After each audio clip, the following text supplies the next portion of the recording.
Good morning. Here we are, live video starting. That's the good stuff. That's what you want. You want it to tell you that the live video is starting. I almost went into a Bill Cosby impression there, but there's nothing funny about Bill Cosby anymore. What a horrible, horrible story that turned out to be. Those ones are the ones that really get me. Bill Cosby, Jared Fogle, man. And yeah, that's not really want to start this live talking about that. That's a bummer. Let's pour some tea into this mug, and then let's use this mug plus this tea to quench, nope, to slake my thirst for tea. It's Friday, which usually means I'm on a post Wheel of Time high at this point because it comes out on Thursday. But we got up to stuff last night, and so amazingly, we didn't watch Wheel of Time, which is a crazy thing. That means I've got a show waiting for me, and it won't be tonight because I do stuff with my friends on Friday. Friday is reserved for friends of mine and then friends of Bay's, and so yeah, I've got whatever I've got. I don't know what I would call it. I've got a show that I'm waiting for that I'm excited about. I don't know about you, but I love that. If you're not watching Wheel of Time, you should. I'm going to describe it very quickly to you. It's a series of books written by Robert Jordan, who's now passed away. The last couple were finished by his daughter. Very involved magic system, really cool, epic story involving prophecies and what have you, and many, many, many different threads, all of which are really cool to check out. Hey, Andrew. So if you're not watching it, it's available on Amazon Prime. It's really awesome. It starts really great. Pretty. The initial start will remind you probably of Lord of the Rings, which is sort of this idea of like, backwater, quiet town. Suddenly chaos descends upon it, and then the people living in that town are thrust into a life of adventure. It's very we're familiar with that. Look at that. Facebook's already telling me to close my unused applications. Fine, I will. I'll do it for you guys. Close mail, close Safari, close all this stuff. I don't know what is going on with their streaming service, but I find it quite a poor. And I think close that down. I've been doing some work with a program that automates Chrome, and it grabs Chrome and you can automate stuff using Chrome. So it'll then do a bunch of stuff with it. And the trouble is that then that has Chrome running in the background and uses up all my cycles, which is annoying. So that might be why we're getting these, hey, the live stream stopped and it starts up again. Thanks, Andrew. Andrew just saying good morning, Adam. Good morning, Andrew. I wanted to give you a shout out for that amazing live that you did last Friday. If you haven't watched it yet, folks, I highly recommend it. All the lives, really, they're all amazing. Last Friday, we talked about affordability and value. We're going to elaborate on that conversation. And the reason we're going to do so is so that you, listener, audience, whoever, can really get an understanding of how that plays out in your life and how that particular conversation keeps you locked here. And a lot of people come to me when they are first kind of interested in coaching. They're absent a desire for something different in their life, like absent a strong, I want to create this, what they usually begin wanting is, I just want to see into my blind spots. And the reason we want to see into our blind spots is because it seems good and because it seems annoying that there's stuff we can't see. So we should get that handled. So like it's sort of like if you were to like be driving a car and you'd be like, okay, I want to just figure out what's in my blind spot so I can have that dealt with. And then I've done that, I've done my due diligence. Now I can go and drive. It's not really how blind spots work when you're driving. It's not how they work when we're living either, but it's a really human, understandable place that we begin at, that we start there. And so the trouble is that people say that's what they want. And then as soon as you start to point to their blind spots, they're blind to them. And so instead of being like, oh, cool, great, I'm getting clear on my blind spots, they argue with you. We all do this. We argue why that's actually not my blind spot. No. And so that's the nature of that. And we'll talk a little bit about that in the context of affordability and value, because that's a place where your ego really keeps you safe and it's hard to see. It's really hard to see. It's snowing nice, big, fat snowflakes over here right now. I see 4 viewers. Let us know who you are. Put your name in the chat. Let's get a right old sing-along going. Tell us who you are. Let me say hi to you. You want that shout out. You need that shout out. You come here for that shout out. You get the shout out and then you leave. So put your name in the chat. What's up, Carol? Nice to see you. Let us know who you are. Let everyone know who you are so that we can create connection and community on these lives rather than just staring at this guy, this negnog, as my dad would say. So we'll talk about affordability of value. We'll talk about becoming a clearing for something. David Medina asked for a bit of what is that? Morning, Tommy. Nice to see you. Hey, Shelly. 8 degrees Fahrenheit. So that's about, ooh, that's balmy. That's quite warm, isn't it? I think that, if I remember correctly, is something like, my friend Toku had a system for converting like a shorthand, and it was 40 Fahrenheit is 4, 40 is 4. I think 60 is 16. Is that right? I can't remember. 80 sounds quite warm anyhow. That sounds like up in the high teens for us, which would be like a nice day. Down here, I don't know what we're at. Let's find out. What's the temperature? We are 2 degrees, and I have no idea what that would be in Fahrenheit. Is it going to tell me here? Do I have some sort of conversion measure? Nope. Sorry, don't know how to do it. 32 would be 0, so we're probably around 35, 40, something thereabouts. We'll talk about being a clearing for something because David asked for it. Thank you, David. Talk about this idea, this adage of be true to thyself. Talk about typing systems, and then how to give feedback. Bay and I were talking about feedback, and I want to share a little bit of a distinction with you about that. Holy mackerel, Shelley, that is warm. Holy cow. In the heart of December. We're right like at the beginning of winter. Hey, Sachko, nice to see you. Basically cold. It's basically cold in Victoria. The interesting thing about Victoria is we're a coastal town.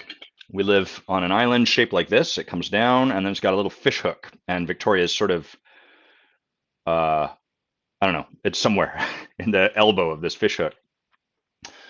And the thing about Victoria is that it's not, we don't usually have our temperature drop below freezing, but in the winter, it gets down to sort of like 5, 4, that sort of area. So I guess that'd be the high 30s for the Americans.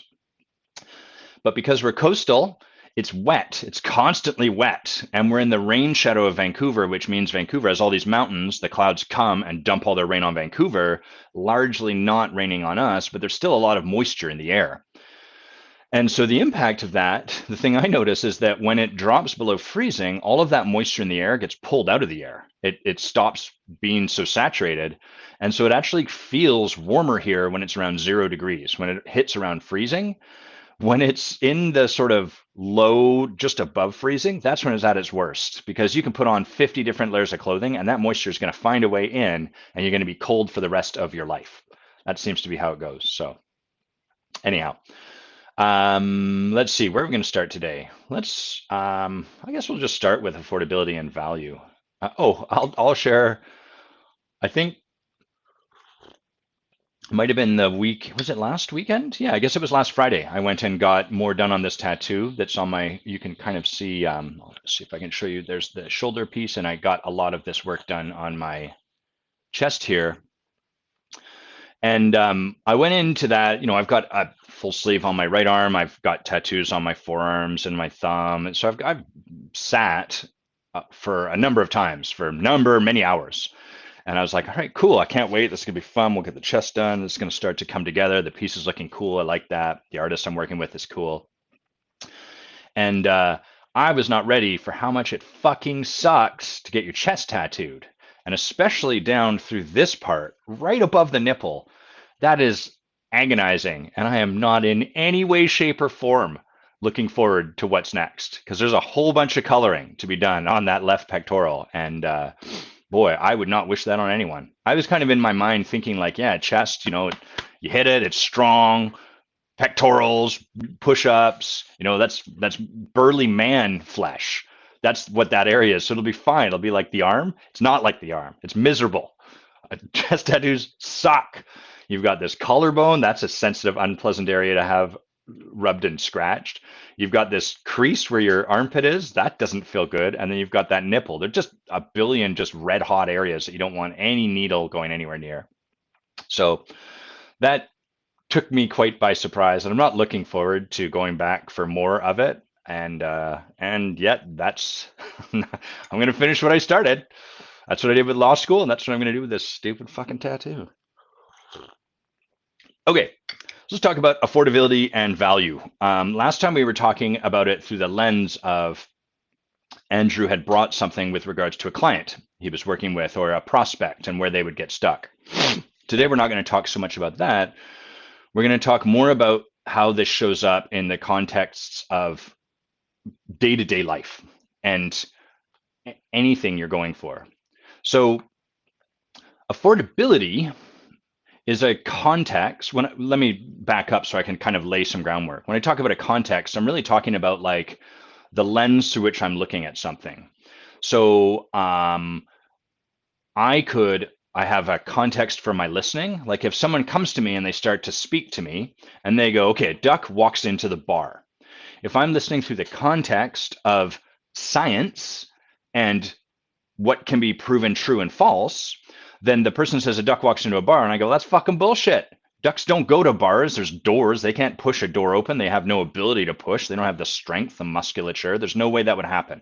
This is stupid. I'm not going to keep listening. So that's what that context for my listening does with that information coming in. However, if I listen from the context of a joke, then a duck walks in a bar, I allow that to land. I let that in because I have a different context for my listening. Our whole life is a function of context. We're constantly listening to other people through whatever context we currently have. A lot of it is unconscious. We're acting as a function of the context we have for how we act and show up and our stories about ourselves and so on and so forth. So affordability and value are two different lenses. The context for affordability is ultimately a context about cost. What will this cost me? And can I bear that cost? So if I said, I've got a great idea, let's you and I jump on a plane and go to Abu Dhabi tomorrow. You're probably going to listen through the context of affordability and you're going to assess that invitation through the context of affordability. What's that going to cost me? Can I afford? Can I bear what that will cost me? Can I afford that plane ticket? Am I willing to take that time off work? Can I afford that? So it's all of what we look at is what is the impact to me? What is the cost? What am I going to have to give up in order to blah, blah, blah, blah. The context of value is less about what I'm going to have to give up and more about what am I going to gain from this? What would happen? What would become available if I listened through the context of value? What would happen if we did go to Abu Dhabi? What's on the table? What might I get out of that? Now, it's not that, good morning, Jess. Nice to see you. It's not that if I look through the lens of cost, I don't at all consider the value. And it's not that if I look through the lens of value, I don't at all consider cost. But there is a primary focus for where we listen and look at whatever's being put forward. At its most basic, what we're talking about is risk versus reward. Risk is a context, that's the conversation about affordability, about cost. What's the risk here? If I go to university, what is that going to cost me? What is the risk involved? And what am I likely to get from that? What is the reward involved? Most people that end up going to university are more present to the reward. And that tends to be the way we are when we're younger. The younger we are, the more we operate from a context of value and from reward. The older we get, the more stakes we have in protecting the world that we've created around us, right? As you're young, you don't have a lot. So that's sort of like, okay, I'll take on some debt to go to school. Who cares? I don't have that much debt. I don't have a mortgage. I don't have people that are depending on me. I haven't built that much. What's the worst that can happen? But as you get old, you accumulate baggage. You've built more of a life. And so you have more, you're more present to what you would be losing potentially. And so our lens, our context for our listening, for our ability to consider options shifts more from one of value or of reward to one of affordability and risk. Cost. What is the cost to this? So risk, reward. Now that I've laid all that out, we can also look at the floor for humans. Like the basic way that we listen as humans is that we are biased towards being risk averse. That means we are more likely to turn away from risk than to lean into reward. That's the way that we've evolutionarily evolved. And the reason for that is very practical. It's better for the survival of your species for someone to kind of hear a new noise in the dark and be like, that might kill me, I'm not going to go out there, rather than to be like, that might be a new delicious juicy piece of meat that I could eat and survive on. I'm hungry, but which do I choose? Those that went to get the meat sometimes would get the meat and yay, they get to thrive, but then plenty of other times they just get killed. And so that gets winnowed out from the evolutionary stock, our species as a whole. Whereas those that stayed in the cave were more likely to survive. And once they survive, they breed, they raise children, that gets passed down, so on and so forth. So none of this tells you how you have to be or sets something in stone. It's just helpful, excuse me, for us to recognize, oh, there's a lean we have automatically. There's a way that we're automatically going to show up before any conversation, before I offer anything, before I put anything in front of you. Your lean is going to be to consider more the risk that's on the table than to consider the reward. I need to get a book for this and show you my fun colored pants. Look how mustardy those pants are. Isn't that a fun color? It's almost like mustard with a bit of rust. We could call it rustard, an exciting new condiment. Finally, from Heinz, rustard. I don't know who would buy that. But then I saw, what do they call it? Mayo up, which is mayo and ketchup, which made me throw up a little bit in my mouth just from seeing that. So, hey, people will buy whatever you put in front of them, it seems. We're all desperate to spend money right now. So, default is to look through the lens of affordability, cost, risk. That's the human default. And as we age, our lens naturally our context gravitates in that direction. We become more and more and more prone to look through that. That's exactly what it sounds like and looks like, Jessica. Jess. Rust, a nice rust turd. Can turds rust? Is that a thing? Is there such a thing as oxidation of turds? These are questions that we don't have the answers to, and we should just make them up. I'll say yes, why not? Okay, so anytime, now we're going to elaborate on this concept now that we've laid this all out. Anytime we as humans start to consider, am I going to do this thing? Our default, the place we tend to look is, can I afford this? And that's totally fine. It will ensure your survival. What survival ensures is that you get to continue doing things the way you've done them. That's the essence of survival. It's different from thriving or transformation.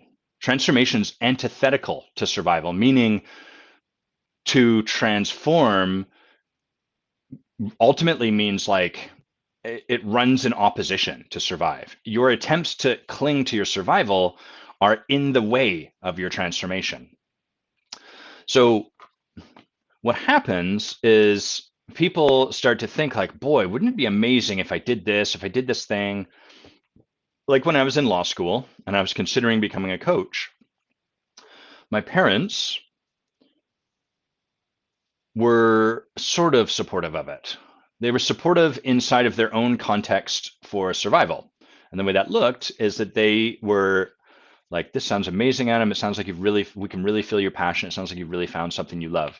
What we would suggest is finish law school. You've already made that commitment. Finish that. Work off your student debt as a lawyer. You can do this coaching thing on the side.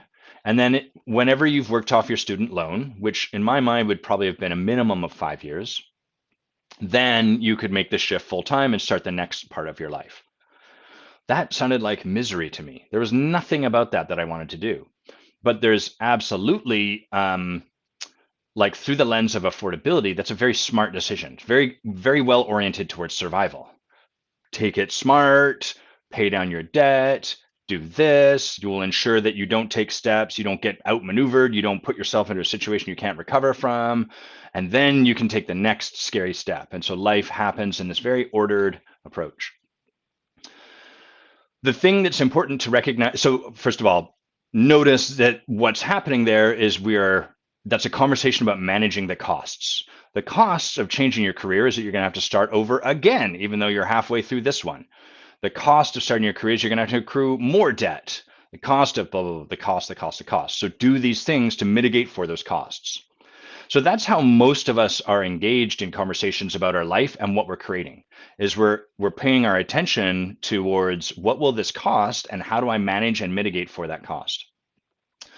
The trouble with a conversation oriented towards affordability and managing and mitigating for costs is that it ensures you will only get more of the same. If you are considering stepping into something new in your life and you are looking through the lens of, can I afford this? Whatever the costs be. So that might be like, can I afford to pay this money to hire this person? Can I afford this house to make this kind of investment? Can I afford the time that'll be required to do this thing that I really want to do? Right? So can I afford it? Can I afford it? Can I afford it? Where do you imagine you look when you ask yourself the question, can I afford it? Where do you look in your life for that answer? And I'll just take a sip of tea here and let you sit with that. Andrew is sharing, this has been the conversation of my life almost every step of the way. Mine too. This is how I was raised. Very prudent, very fiscally responsible, very reasonable. We call affordability prudence, responsibility, and reasonability. I'm not saying they're not. I'm illustrating and drawing a line to the fact that those words are often how we describe what we're talking about. So where do you think we would look when you ask yourself the question, can I afford this? Can I bear the brunt of these costs? Where we look is towards life as it currently is. So the question we ultimately end up being in is, does the way life is currently set up for me allow me to do this?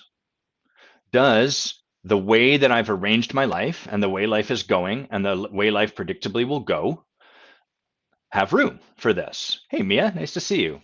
So Mia's saying, I look in my bank account, I look in my diary, right? Those are examples of how our life is currently set up. What does my bank account currently allow for? What does my diary currently allow for? Andrew's saying the same thing. The first place to look would be the bank account. Do I have this currently available? Or if I take this loan out, could I pay this off diligently? Could I do this in the blah, blah, blah, blah? So we look to how things have gone in the past and the way things are currently set up in the present. We don't look beyond that. We don't look at, well, what if I did things differently? We look at, given how I know things go, both in my mind and as a function of the way the world currently looks inside my life, then can I afford this? And then we make the decision from there. Yes, no. And Mia's just raising a great point here, which is, and then once I've looked to my bank account, my diary, my whatever, I then often see/decide that I cannot afford the time or the cash. So what is most important about this conversation is that we all notice the fact that the future that is possible, like what we can create, is entirely a function of what has already happened. Werner Erhard, the creator of Landmark, calls this the past dictating the future. How it went in the past now becomes what is available to us in the future. So as soon as we look through the lens of affordability, of what will it cost me and can I mitigate that cost, we're taking the wide open possibility that's available in the future, the unwritten future, and all of what could happen, and we are narrowing it down into the scope of the life we currently have. And if you make decisions that are a function of the life you currently have, guess what you'll get more of? That's right. You'll get more of the life that we currently have. That's how it works out. If I continue to act the same way that I've acted that has gotten me here, why would I expect getting anything different other than what has gotten me so far acting this way? That was weird the way I worded that, but I think you get the idea. So the way I've shown up, the way I'm being, the actions I take, the things I do, the way I think, the way I look at the world has brought me here, but it now holds me here. So the irony in all this is that we want something different, but we try to achieve something different by doing the same old stuff, thinking about things the way we always have, looking at things the way we always have, acting in alignment with the way things have always been acted for us, et cetera, et cetera, et cetera. And so this is the real cost of a lens for affordability. Now, there's going to be some dissenting voices, predictably, as we look at this, and I want to come to those next. I want to come to the objections that show up around this, but first I'm just going to read what you guys have written here. So Mia's saying, I love and hate when you, Adam, ask me, are you open to the possibility of it? And I hate this because I have to look elsewhere outside of what I know. Yeah, Mia's just doing such a, thanks for being here, Mia, and for sharing that, because you're doing such a great job of the experience of being invited to look beyond the world we know. We are attached to what we know. We are attached to the way things have gone, and that being the way things will go in the future. We crave for some result, some experience, some life that can only be reached outside of the way we know to do things. We crave that. But then when it comes time to take action, we are attached, we are stuck in the way we know things to be, the way things have gone. And so when I ask, when Mia's working with us in the Forge and we ask a question like, hey, are you open to taking a look at what's possible? What we're inviting her to do is to set down this way things have gone for the moment so she can start to look at, but what if things could go differently? That's hard. We have resistance to that because we're like, no, but. So we'll talk about how that resistance shows up in just a moment. Come to Andrew's question too. Andrew's saying, well, it's no wonder that prospective clients show up from this place because I'm often showing up from this place too. Yeah, great noticing, Andrew. I might be coming from a different perspective, but it's still a similar context. That's right. Yeah, you might have different excuse me, different pieces, different pieces on the same board, but you're playing the same game of chess. That's often what it's like when we have a similar context as someone. The circumstances in our life look different, but the underlying context is the same. So, and this is, by the way, why as a coach, you don't need at all to have been like an executive in order to coach executives. You need to have been able to distinguish your context. If I have a story of living my life from the lens of scarcity, and the way that story is manifested in my life is that I'm very scarce about, I don't know, food in my house, or I'm very scarce about my time and I protect it. If I've gotten supported by a coach to start to do work there, then I can turn around and I can support an executive who's very scarce about the way he spends money in his company because the context is the same.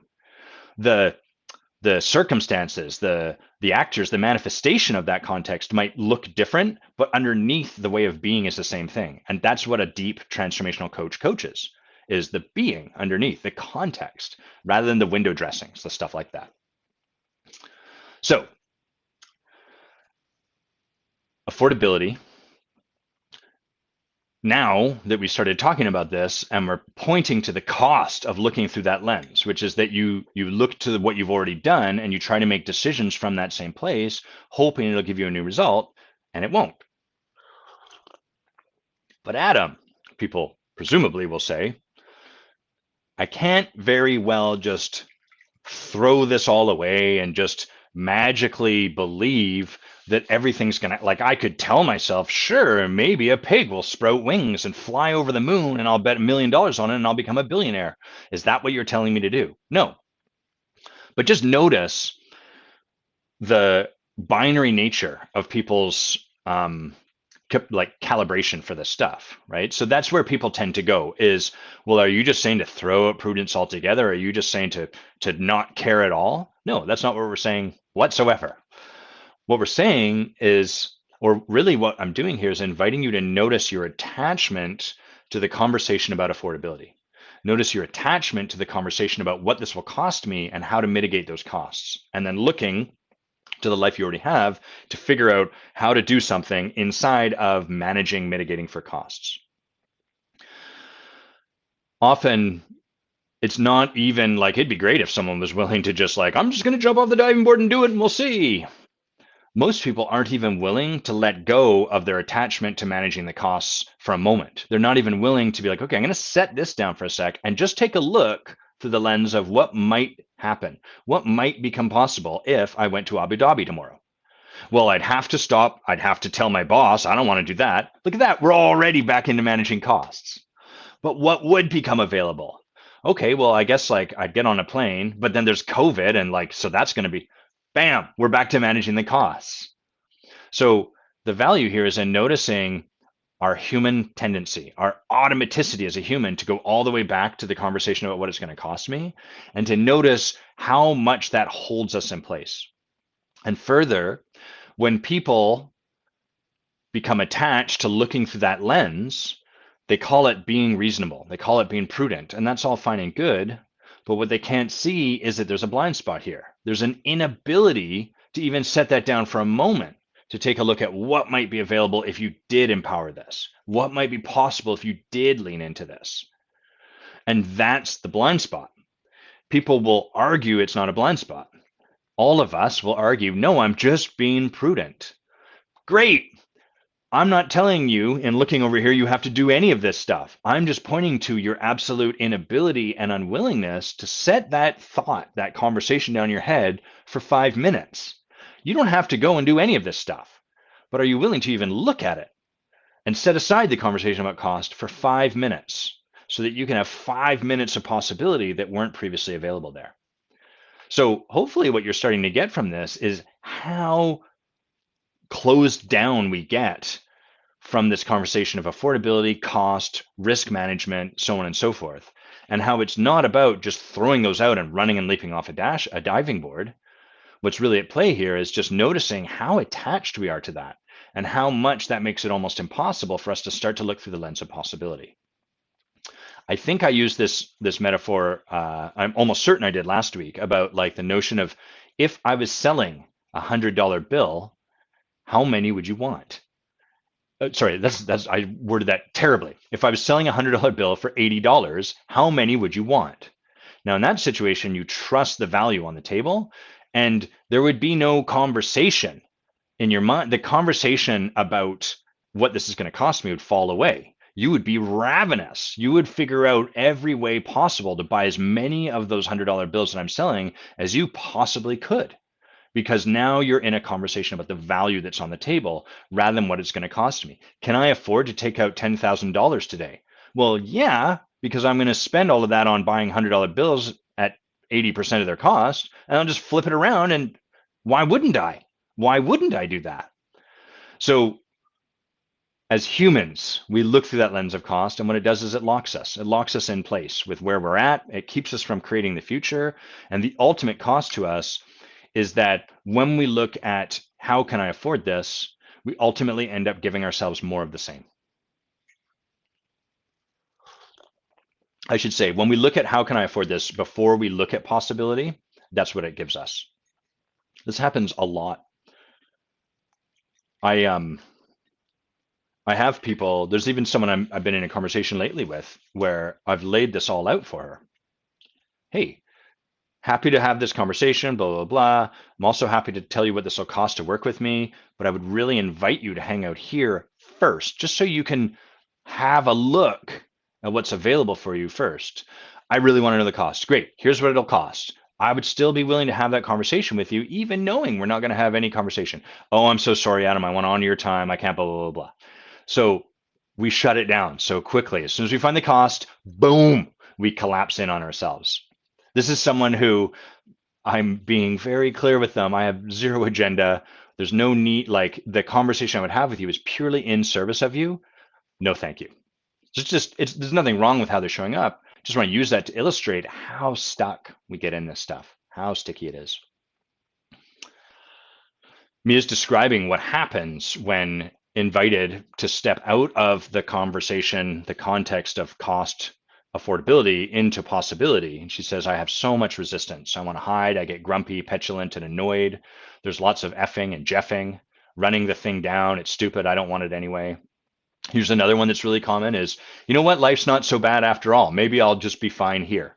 That's a real good way to ensure you keep getting more of the life you have. And yo, nothing wrong with life being fine just as it is. But just to be clear, no one wins the gold medal at the Olympics by like choosing life is good enough as it is. No one arrives at that result. And I would assert for all of us, there's some kind of gold medal that we desire in our own lives, some expression of ourselves metaphorically that is a gold medal at the Olympics. And we won't achieve the manifestation of that expression from simply just being fine with life as it is. Andrew saying, I'm already doing this for next year, mapping out the costs of the personal investments I want to make over the actual possibility of what can be created. Yeah. Always a good thing to put our attention on the possibility first. Then we can come back and take a look at our costs. Great. I'm clear on what's at play. What's the value here? I'm really clear on that. If we hang out in that dollar bill metaphor, 'cause it's just nice and clean. If I was like, look, I've got an investment for you, it's going to be $40,000, and you'd be like, there's no way I can make that investment. I'm so sorry. It's been great talking to you, Adam. Maybe you can put me in touch with people that have a lower range of investments. Okay, but can I just share what's available to? No, I really thank you, appreciate it. I'm going to go back here. That's what most people are doing, right? Instead, if we start with someone saying like, look, I'd love to take a look through the lens with you so you can see what might be available to you if you had $50,000. If you just got an extra $10,000, do you want to take a look and see what that would make possible in your life? Great. To create that extra $10,000, you're going to have to make a $40,000 investment, and you'll get it all back almost immediately. But that's going to be the investment. You'd be like, okay, got it. So $40,000, I could borrow from that person. I could do this. I could do that. I might have to have a conversation over there. They might come back to me and be like, is this guy for real? Is this legitimate? I might have to do some stuff. So there's a bunch of stuff you'll have to do, but now you're present to the value. And once you're present to the value, doing all that stuff makes sense. Looking to the cost first, we're looking at doing all that stuff without any presence to the value. So fuck it. Why would we do it? And consequently, exactly as you'd expect, we don't. We don't do it because all we've looked at is what it's going to cost us. So most people look at leadership development, their leadership development, and their development personally as a leader. Their investment becomes a thing that would be a good idea to do, which is just a nicer way of saying, I don't really know why I want to do this. I want to be a better leader. While earnest in its expression is functionally the same as I don't really have a reason why doing this. I'd like to be more present in my life until that becomes until that's made real and crystallized and it's actually clear what that would mean to you and what benefits would inure you as you became more present. It's almost identical to, I just feel this is something I should do. It's just like a nice to have. I should probably make this happen at some point along my life. So affordability and value, big, big, big topics, kind of like fundamental stuff there for us. This, by the way, is why transformation is not just happening all the time. Our human nature is it's away from transformation. Transformation is like, what's the right term for it? I don't want to say antithetical, but it kind of is. It runs up against the grain of survivability, and we are thrown, the way we are built is to survive. This doesn't mean that's your only choice. It just means the floor is tilted. And so if you want to create transformation in your life, you have to be willing to walk against that grain and to recognize when you're in a conversation about survivability and just get really clear. Oh, there's nothing wrong with being in this conversation. There's times when this would really benefit me, but it's not going to create transformation. And if I want to create transformation in my life, I'm going to have to walk against this grain. I'm going to read you a story from Illusions, one of probably my favorite book ever. This is a very short story. You probably have heard me read this before, and if so, great. We can never hear this one enough, I believe. This is entirely about risk versus reward, affordability versus value. Once there lived a village of creatures along the bottom of a great crystal river. The current of the river swept silently over them all, young and old, rich and poor, good and evil, the current going its own way, knowing only its own crystal self. Each creature in its own manner clung tightly to the twigs and rocks of the river bottom, for clinging was their way of life and resisting the current what each had learned from birth, surviving. But one creature said at last, I am tired of clinging. Though I cannot see it with my eyes, I trust that the current knows where it is going. I shall let go and let it take me where it will. Clinging, I shall die of boredom. That person is present to some possibility other than the life that they can get clinging. The other creatures laughed and said, Fool, let go, and that current you worship will throw you tumbled and smashed across the rocks, and you will die much quicker than boredom. So they're defending, they're trying to protect that one from the heartbreak that comes when we lean into possibility, when we lean out over the edge and go from cost mitigation, risk mitigation, to leaning into reward and value. But the one heeded them not, and taking a breath did let go, and at once was tumbled and smashed by the current across the rocks. So as you lean out into possibility, there is no promise or guarantee that you will not get banged up. In fact, you are guaranteed it because you are choosing to step beyond survivability, beyond the safety of life as you know it up to this point. Yet in time, as the creature refused to cling again, the current lifted him free from the bottom, and he was bruised and hurt no more. And the creatures downstream, to whom he was a stranger, cried, See, a miracle, a creature like ourselves, and yet he flies. See the Messiah, come to save us all. And the one carried in the current said, I am no more Messiah than you. The river delights to lift us free, if only we dare let go. Our true work is this voyage, this adventure. So this person who's stepped beyond risk mitigation, the context of affordability and all that, is now playing out in the realm of value, possibility. What could come true if I leaned into myself and my possibility? And the people still stuck in the conversation about affordability are like, teach us how. And he's like, let go. And they're like, no, teach us how. That's what we're all doing. Adam, I want to work with you as a coach. Great. Here's what you have to do to lean into that. This is the start of your journey. No, help me not have to do that, but have the results that you want. That's what people are engaged in. That's what we're all engaged in. Help me have that result without having to be tumbled and smashed across the rocks. The one did not stop clinging, or the one did not start clinging again.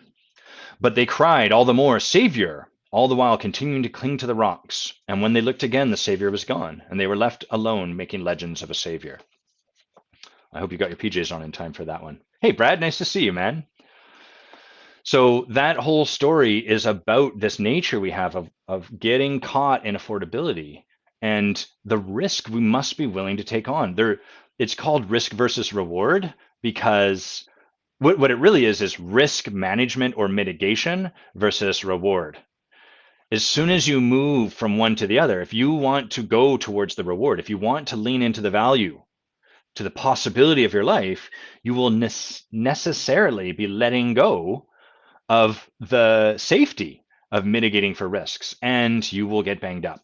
As all of the people in the comments that have done work with me or been in the forge or anything like that can attest.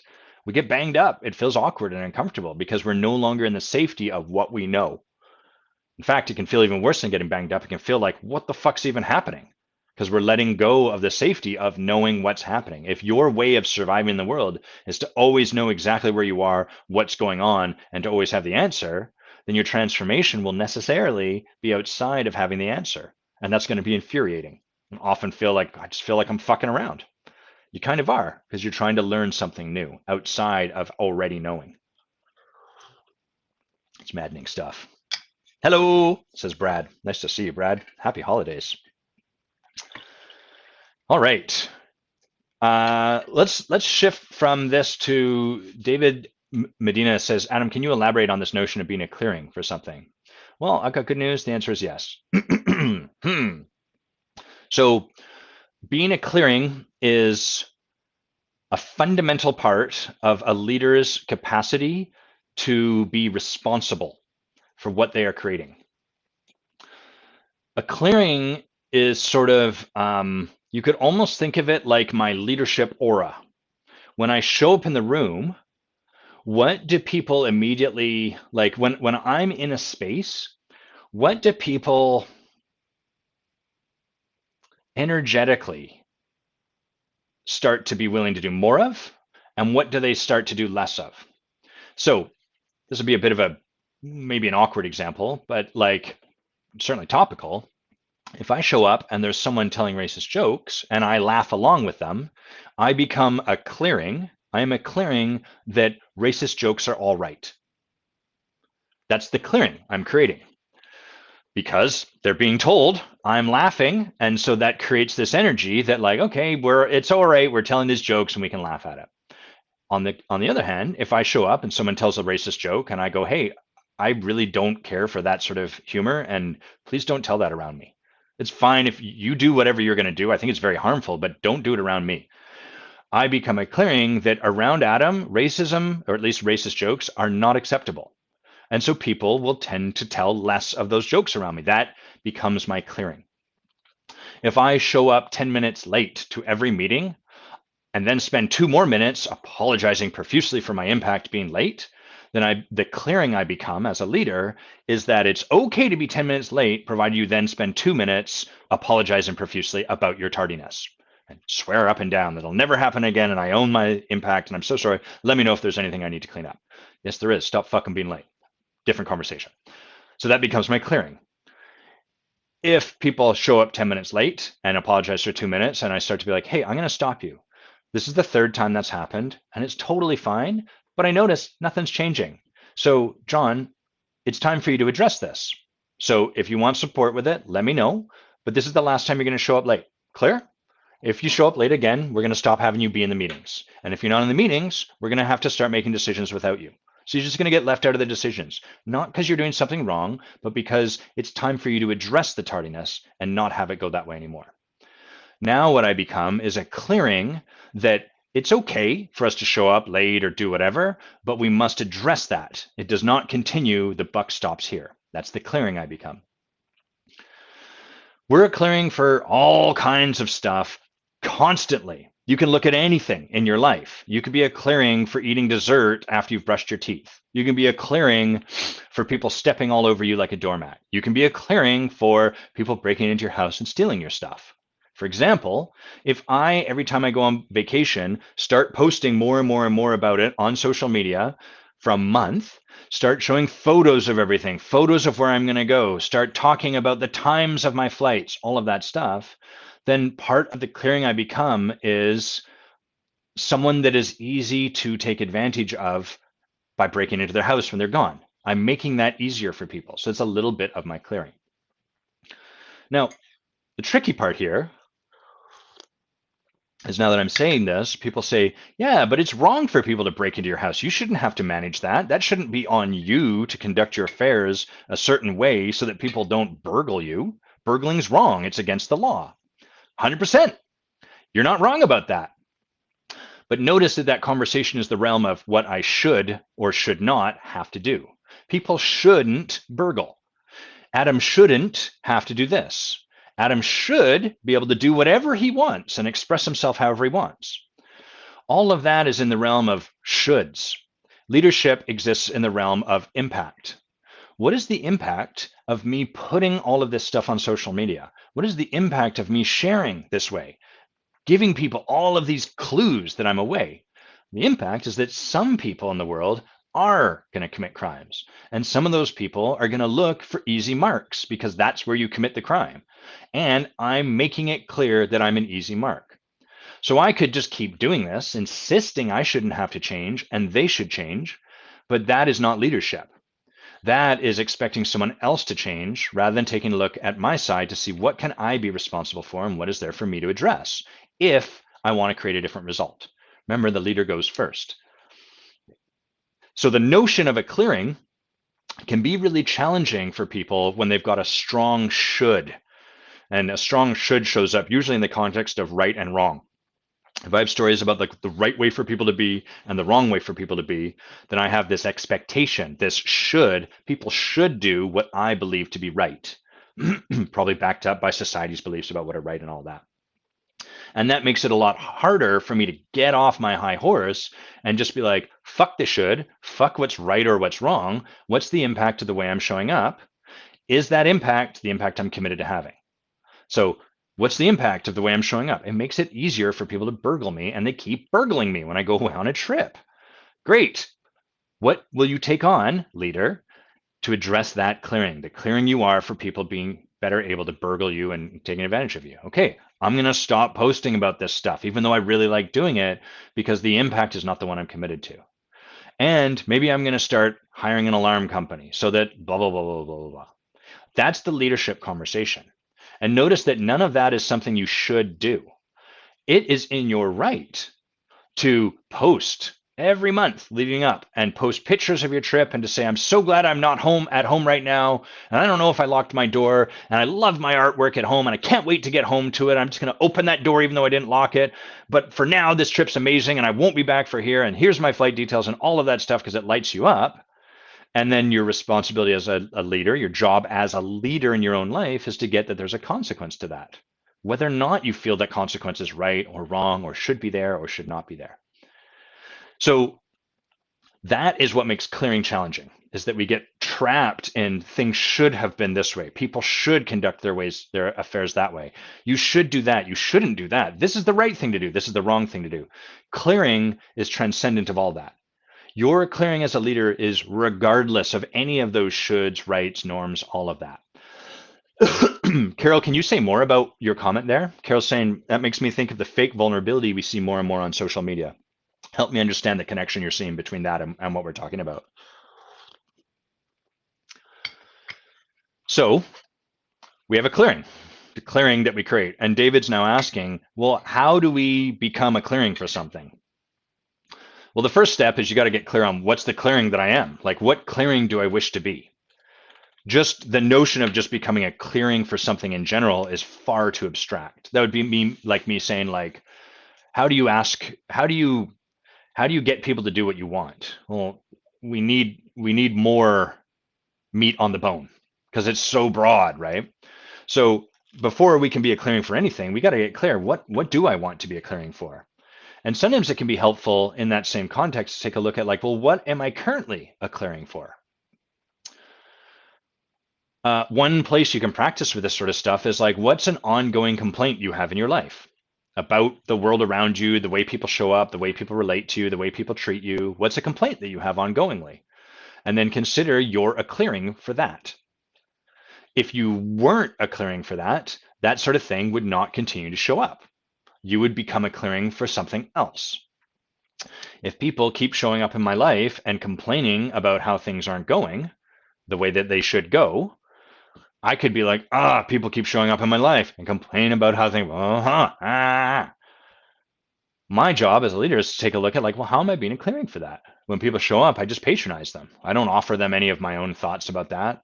I don't tell them to stop doing it. I try to be loving, but I also, while I'm trying to be loving, I don't really honor myself at all. I just sort of listen to them and kind of tune out. Great. So the clearing you are is people can bring you whatever, they can drone on and drone on and drone on, and you just shut yourself down. So you become this kind of mute talking post they can just speak at. So what am I currently a clearing for that I don't want to be a clearing for? And what is the clearing I wish to become? This is a lot easier in a context around, like, leadership. So when we are working with our leaders in the Forge, one of the things we're reflecting to them is, like, notice what's happening in the participant group. So we've got the participants, we've got our leader participants, and we have our two leaders. Leaders are developing the leadership of these people, and these people, the leader participants, are addressing how they're being that is creating the way the participant group is showing up. How the leader is being is how the group is showing up. So if we notice that someone, well, I'll give you an example. Actually, first, Mia, if you're still here, Mia, are you all right if I use the example that we reflected with you in the Forge, where you kind of introduced a lack of certainty? So just let me know, Mia, if you're all right with that. Hopefully everyone, Mia, will let us share, because it's a really beautiful example of Mia in the practice of this, but I want to honor her, make sure I'm not just volunteering her laundry, not airing it out. It's not really dirty. Mia has very clean laundry, but let me know, Mia. It'd be a great example. In the context of leadership, it's a lot easier than just a general, how do I become a clearing for something? Because with leadership, there's a clear result we're intending to create. And so we don't have to worry about, like, okay, great, Mia's saying yes. Thanks, Mia, for your generosity. So this is an example of way in which Mia was showing up. Mia is one of the members of our leader participant group. So she's practicing bringing the being of leader, leading a little bit, and getting reflection on how that's going. And so I can't remember, air it out. I can't remember the exact content we were talking about, but Mia was leading something and she was inviting the group to share. She was sort of putting something out there to have the group share. And you've probably been in these situations where you've got a leader at the front and they aren't really very clear about what they're wanting you to share. And so they ask a question and then the group sits silently. And then the leader eventually feels horrible, feels like an imposter, has whatever's going on for them, and then fills the space. And it's really awkward and things don't really move forward. What Mia's committed to is drawing out the engagement from this group, getting this group onto the court of their lives. And that requires participation. They got to show up, they got to engage.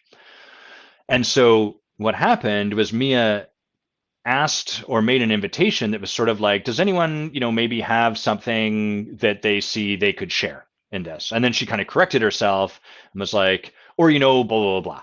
And Mia, I apologize if I'm not getting it exactly right, but it'll serve for this conversation we're in. So she asked the question that way. So just first, notice the way that question was asked, the way I shared it. And then imagine what would be the impact of that question landing on you. And you can sort of take a moment to think like, what's the way of being underneath how Mia asked that question? What are you present to? And what might be the clearing that would create for you? What clearing would that create in the space? I'm going to take a sip of tea, share in the chat if you can see something.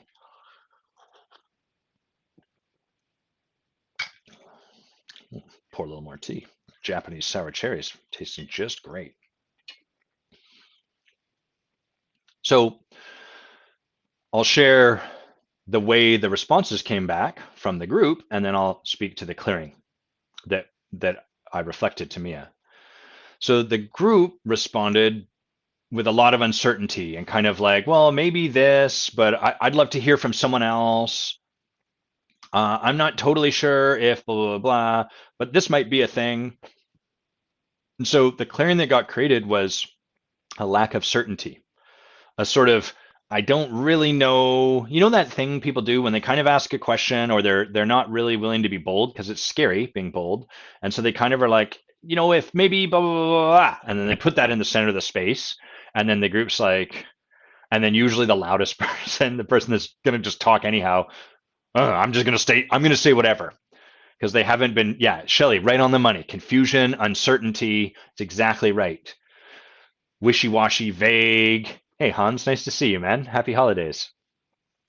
So that gets put in the space, and then the participants respond accordingly. So their responses were kind of uncertain, not really sure, wishy-washy, vague. And so in that moment, what we did was slow Mia down and say, Mia, can you see what's the clearing you notice got created?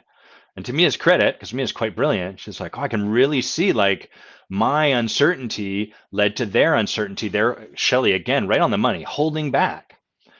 And so that's the clearing Mia created. That's not what we're committed to generating. We're committed to people showing up and putting the stuff into the space and being willing to courageously do so. And so how does Mia be a clearing for people courageously being bold and putting into the space? She practices. She practices being courageous, being bold, putting something into the space. And like all practices, she takes on noticing when what she's done is not that. That's the art of distinguishing and discerning. The only way I can get better at doing a thing, or one of the ways I can get better at doing a thing, is noticing when I'm doing something other than the thing. If I'm committed to being generous and kind, one of the best ways to practice that is to practice being generous and kind and to be willing to let go of my resistance so that I can notice the times when I'm being cruel and selfish. Oh, snap. I just barked at that person. That wasn't being generous and kind there. Okay, how could I have done that differently? And ideally, the best place to practice with this stuff is to notice it in the moment. In the moment, oh, I'm barking at this person. I'm really giving them my mind. This isn't very generous and kind. This is hard work, by the way. In the moment is very challenging. That's why we practice giving feedback and leadership in the moment, because it's so hard to see on our own. Oh, I'm being kind of cruel and mean in this moment. Okay, I'm going to take another shot. I'm so sorry. I'm not really being very kind. Can I take another swing with you? Blah, blah, blah, blah. The benefit in a structure like the Forge is that you are getting that feedback in the moment. You have someone sort of with their hand on your back, not pushing you in any direction, but just helping you see the stuff you can't see because you're in it. We're in the moment.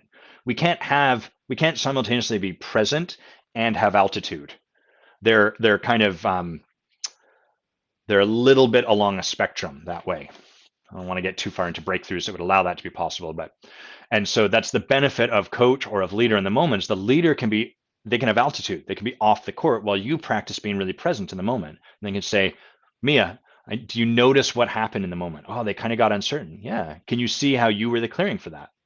So that's how we become a clearing, is we get clear on the clearing we want to be. We notice the clearing that we are. We notice the distinction between those, and then we practice. And most importantly, we practice releasing a resistance and noticing the times when we're being a clearing for something other than what we're committed to, and then practicing again, bringing something different.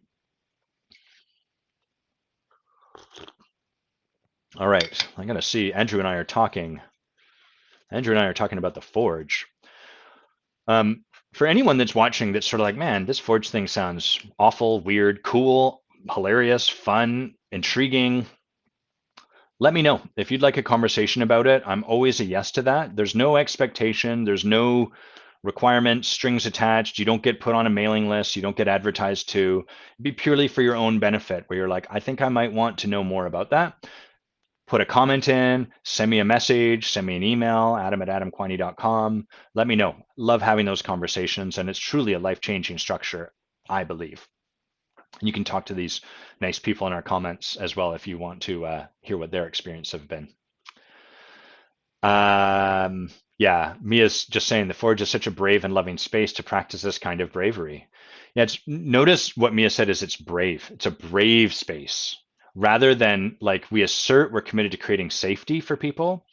But when we are uncomfortable and out on our edge, we will often feel anything but safe. Remember, safety is the world you already know. That's safe. The world you've created around you, that is what is safe. Transformation is inherently unsafe to some extent because you're going to lean out over the edge. So it requires bravery and courage. And that's what we're creating. Let's talk about how to give feedback. This is a distinction Bay shared. We were sitting in the hot tub talking about life and coaching and leadership, as we tend to do, because we love this work. We are nerds and we can't stop talking about it. And Bay was sharing something she shared with a client, and I want to share it with you. And so, but I want to make sure I give credit that like this was originally Bay's kind of conception. So what tends to happen when we want to give someone feedback, the first thing is that we get, when you feel the moxie, the courage, the desire to give someone feedback is usually right after they've pissed you off, right after they've done something you don't like, right after they've wounded you in some way. And by wound, it doesn't have to be a gross, huge psychological, spiritual wound. It can just be that they turn their back on you while you were talking to them and you're like, fuck you. That, like, that kind of wound. It can be any kind of wound. And so the first thing that is important to recognize is from our wound, we have a charge, we have a reaction, we have a judgment. Judgment about how that person showed up.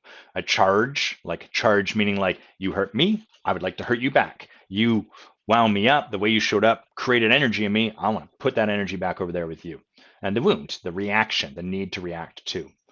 You know, when kids are play fighting, I don't know if you ever had a brother that you play fought with, but like you'd play fight and then one person would get kind of hurt, like you're wrestling, it was fun, and then ow, you hurt me, I want to hurt you back. Very human, very young. So that's usually the moment when we want to give feedback.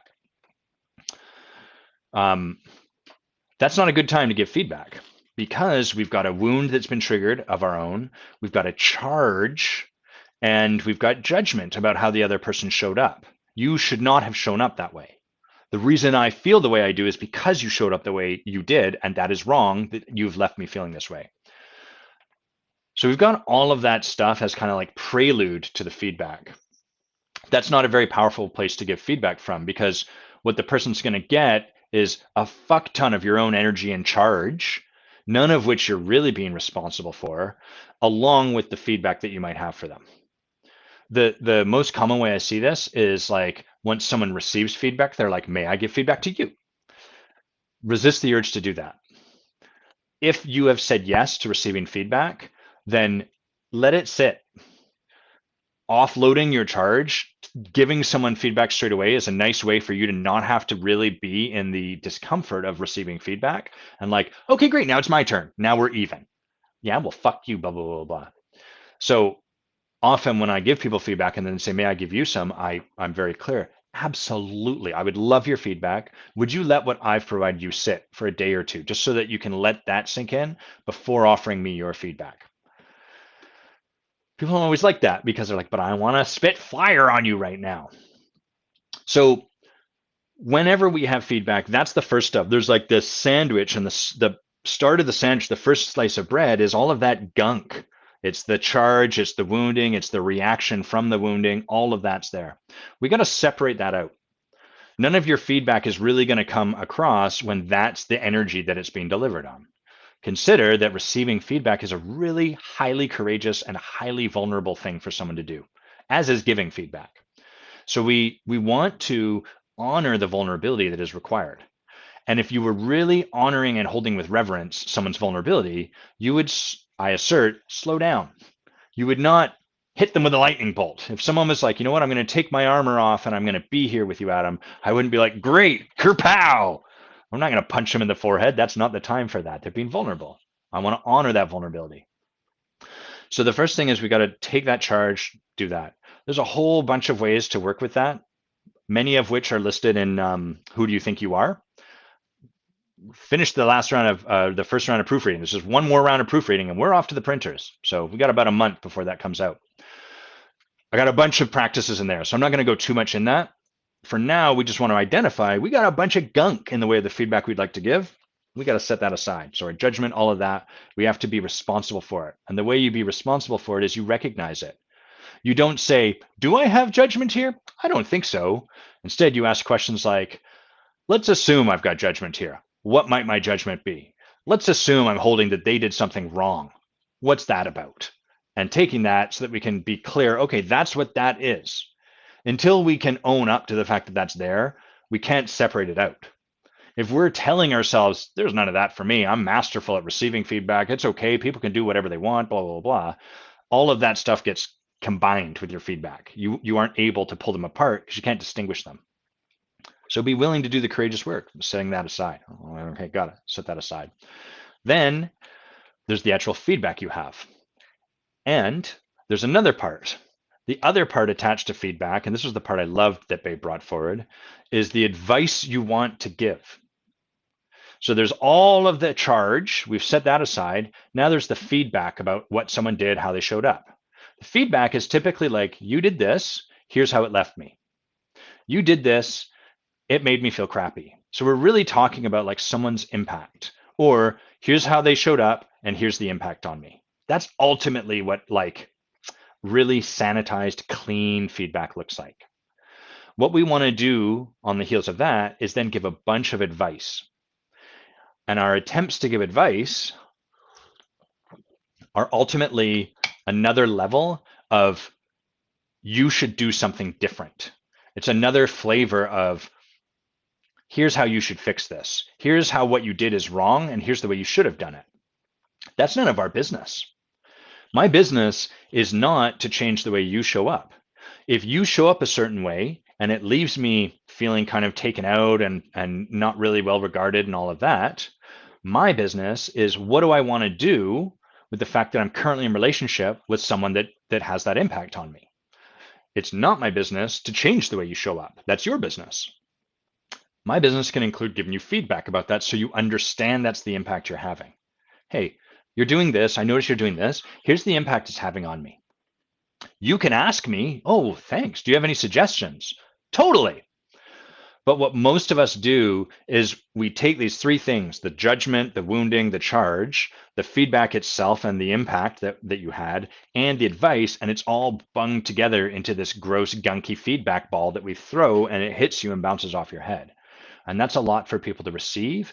And it makes it really tough for people to extract the gold from our feedback.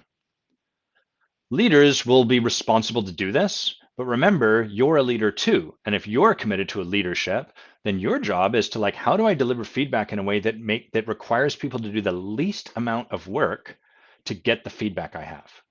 Rather than, fuck it, I just give them whatever I give them and it's their job to take what they take from it. You can live your life that way, but it's just not very powerful. It's sort of like, well, it's like, I'm going to have the impact I'm going to have regardless. I'm not willing to look any deeper than that.